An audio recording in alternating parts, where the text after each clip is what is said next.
वाराणसी पहुंचे केंद्रीय राज्य मंत्री रामदास अठवाले ने सर्किट हाउस में मीडिया से बातचीत में बहुजन कल्याण यात्रा जो कि 26 सितंबर को सहारनपुर से निकली थी उसके बारे में विस्तार से बताया।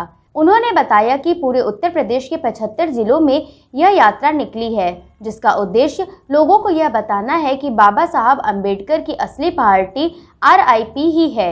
उन्होंने बसपा पर आरोप लगाते हुए कहा कि बसपा को सिर्फ चुनाव लड़ने में इंटरेस्ट है, उन्हें किसी के विचार से कोई मतलब नहीं है। मैंने कहा कि नरेंद्र मोदी के नेतृत्व में देश का विकास हो रहा है, हम लोग जन जन तक पहुंचाने का काम कर रहे हैं। उन्होंने साफ तौर पर सपा और बसपा पर निशाना साधते हुए कहा कि उनके शासनकाल में लोगों के बीच में जाति और धर्म के दुर्भावनाओं को फैलाने का काम किया गया है। रामदास अठवाले का कहना है कि 8 से 10 सीटें हमें मिलनी चाहिए, लेकिन यह सब हम मांग करेंगे जब हमारी रैली जो लखनऊ की है वह सफल हो जाती है। फिलहाल हमारे पार्टी NDA के साथ में गठबंधन में ही है। हमें ऐसा लगता है कि अगर हमारी रैली सफल होती है तो बीजेपी हमें 10 सीटें दे सकती हैं। पश्चिमी यूपी में चुनाव लड़ने की बात पर उन्होंने साफ तौर पर कहा कि पूर्वांचल और जहां जहां पर हमारा यूनियन अच्छा काम कर रहा है वहां पर हम चुनाव लड़ सकते हैं। पूर्वांचल में 3 सीटों पर लड़ेंगे। इस सवाल के जवाब में उन्होंने कहा कि अभी हम इस पर सोचेंगे और कैंडिडेट जहां अच्छा रहेगा वहां चुनाव लड़ेंगे और हमें उम्मीद है कि 10 से 12 सीटें हमें मिलेंगी। वहीं ओवैसी के इस बयान पर कि जिस तरीके से प्रसिद्ध कानून वापस लिया गया उसी तरीके से NRC और CA को भी सरकार ले, और इस पूरे मामले पर उन्होंने चेतावनी भी दी है कि अगर हर कानून पर इस तरह से हर व्यक्ति बोलने लगेगा कि वापस लो तो फिर मंत्रिमंडल का मतलब क्या रह जाएगा। कृषि कानून को लेकर के सरकार गंभीरता से विचार कर रहे थे, जिसके बाद यह निर्णय लिया गया है। अगर हर कानून को वापस लेने का काम सरकार करते रहे तो देश चलाना मुश्किल हो जाएगा।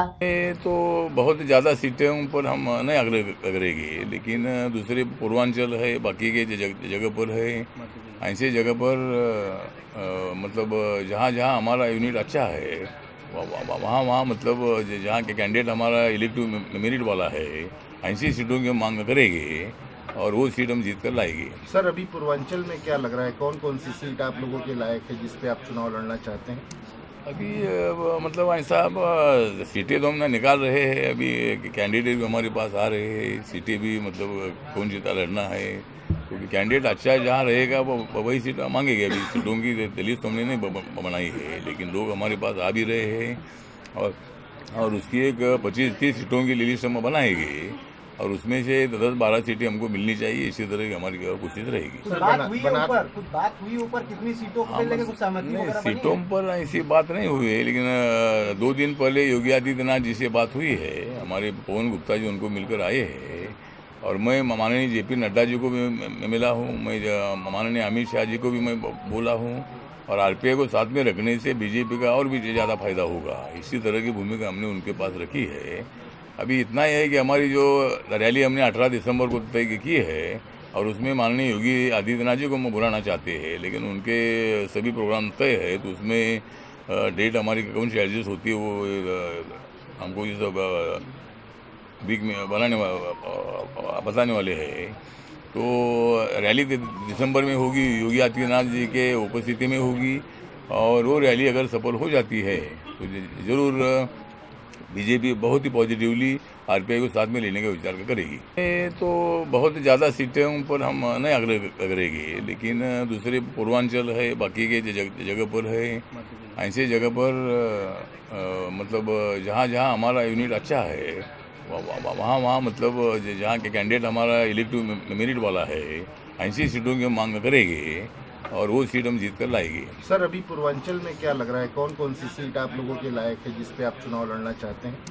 अभी मतलब ऐसा सीटें तो हम निकाल रहे हैं, अभी कैंडिडेट भी हमारे पास आ रहे हैं, सीटें भी मतलब कौन सीटा लड़ना है, क्योंकि कैंडिडेट अच्छा जहाँ रहेगा वो वही सीट मांगेंगे। अभी सीटों की लिस्ट हमने नहीं बनाई है, लेकिन लोग हमारे पास आ भी रहे हैं और उसकी एक 25-30 सीटों की लिस्ट हम बनाएंगे और उसमें से 10-12 सीटें हमको मिलनी चाहिए। इसी तरह की हमारी कोशिश रहेगी। कुछ बात हुई ऊपर कितनी सीटों को लेकर कुछ सहमति नहीं, वगैरह बनी है? सीटों पर ऐसी बात नहीं हुई है, लेकिन 2 दिन पहले योगी आदित्यनाथ जी से बात हुई है। हमारे पवन गुप्ता जी उनको मिलकर आए हैं और मैं माननीय जेपी नड्डा जी को भी मिला हूँ। मैं माननीय अमित शाह जी को भी मैं बोला हूँ और आरपीआई को साथ में रखने से बीजेपी का और भी ज़्यादा फायदा होगा। इसी तरह की भूमिका हमने उनके पास रखी है।